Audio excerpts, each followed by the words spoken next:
अस्सलामुअलैकुम नाज़रीन, आप लोग कैसे हैं। उम्मीद है कि अल्लाह के फजल करम से आप लोग खैरियत के साथ होंगे। तो चलिए हम आज का सबक शुरू करते हैं। बिस्मिल्लाहिर्रहमानिर्रहीम। आदमी, जानवर, सामने, काटा, दूसरा, टोकरा, दोस्ती, सीखना, देखना, फैलना, पंद्रह, फुदना, बंदगी, जिंदगी, मांगो, नेक आदमी से दोस्ती रखो, खुदा ही की बंदगी करो,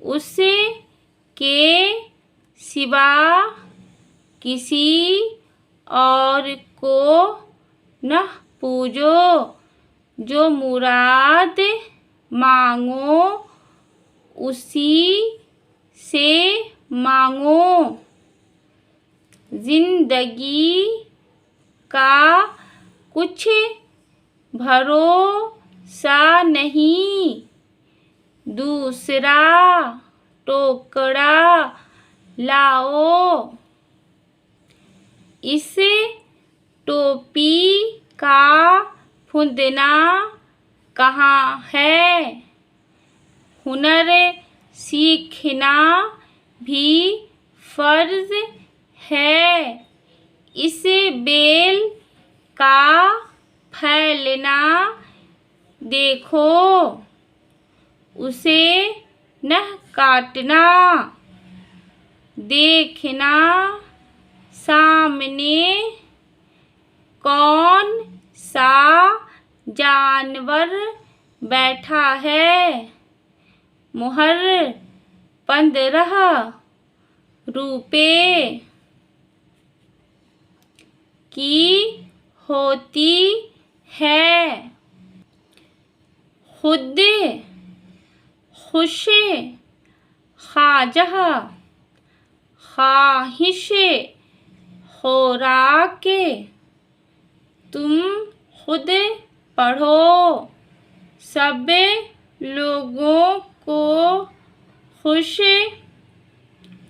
रखो, ख्वाजा साहब की खुराक बहुत ही कम है, आप की क्या ख्वाहिश है, अंजाम बखैर हो, खुदा के नेक बंदों पर सलाम। उम्मीद है कि आपको समझ में आया होगा। तो अल्लाह का शुक्र है, हमारा उर्दू का कायदा ख़त्म हो चुका है। अगर आप उर्दू सीखना चाहते हैं तो हमारे channel Meezan Urdu the rule of Urdu language को पार्ट 1 से देखें। इंशाअल्लाह आपको बहुत जल्द समझ में आ जाएगी और अगली वीडियो में हम उर्दू की पहली किताब शुरू करेंगे। तो जब तक के लिए अल्लाह हाफिज़।